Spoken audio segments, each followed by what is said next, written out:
खुदा की कसम, माँ बाप से बड़ा ना किसी का किसी पर एहसान नहीं है। बेशक। कि इतना मुकद्दस रिश्ता है कि बाप और माँ जो है ना, वो अपने आप को खुला के औलाद के लिए फिक्र करते हैं।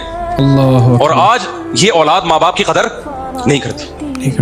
मुझे जब पता चलता है ना फलां ने अपने बाप के सामने जबान चलाई या माँ के सामने जबान चलाई, मुझे बहुत अफसोस होता है। अपनी बीवी को देखा करो यार, इन बच्चों को कैसे पालती है वो। बेशक। छोटा बच्चा एक सेकंड के लिए माँ की जुदाई बर्दाश्त नहीं करता। आप बचपन में माँ के इतने मोहताज थे, एक सेकंड के लिए माँ की जुदाई बर्दाश्त नहीं होती, चिपका रहता है माँ के साथ, ऐसे चीखता है। और बड़े होकर कैसे भूलता है, बड़े होकर कैसे भूलता है।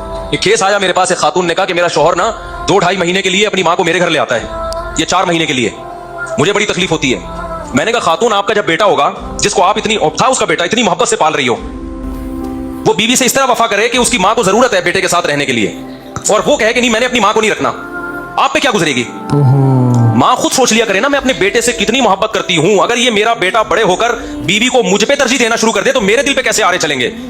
तो ये समझ में आ जाएगी औरत की कि यार कितना बड़ा अल्लाह ने माँ का हक रखा है। औरत अपने ऊपर रख के नहीं सोचती। और हमारा कल्चर, हमारे स्कॉलर्स, वो सब आज औलादों को माँ बाप के खिलाफ कर रहे हैं।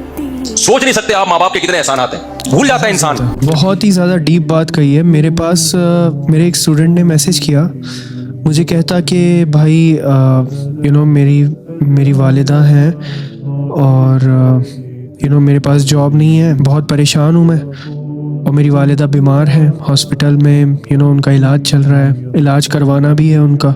पहले तो जो मेरे भाई थे, उनके भाई भी हैं, ठीक है, वल्लाही उनके भाई, सगे भाई की बात कर रहे होंगे वो, ठीक है, मैंने नहीं पूछा उनसे। तो कहते कि पहले तो भाई खर्चा भेजते थे, लेकिन अब वो नहीं भेज रहे हैं, सारी चीज़ें मुझे ही करनी पड़ रही हैं।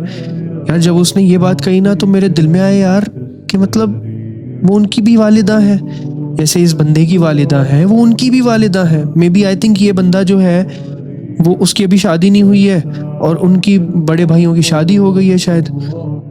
तो कितनी गलत बात है यार कि मतलब वल्लाही अपनी बीवी के चक्कर में या किसके चक्कर में कि मतलब आप अपनी वालिदा को, उनका खर्चा नहीं उठा पा रहे हो यार। अब मुफ्ती साहब ने कितनी बड़ी बात कही है कि बचपन में हम मोहताज होते हैं अपनी वालिदा के, हम उनसे दूर नहीं जा पाते हैं, हम अपने माँ बाप के मोहताज होते हैं, हमारे माँ बाप हमसे टूट के प्यार करते हैं, ये सच बात है यार। मैं 28-29 साल का हो चुका हूँ, मेरे मम्मी डैडी अब भी मेरे खाने का मेरा ख्याल ध्यान रखते हैं। मैं खाना ना खाऊं तो मुझे बार बार डांटते हैं, पूछते हैं। मेरी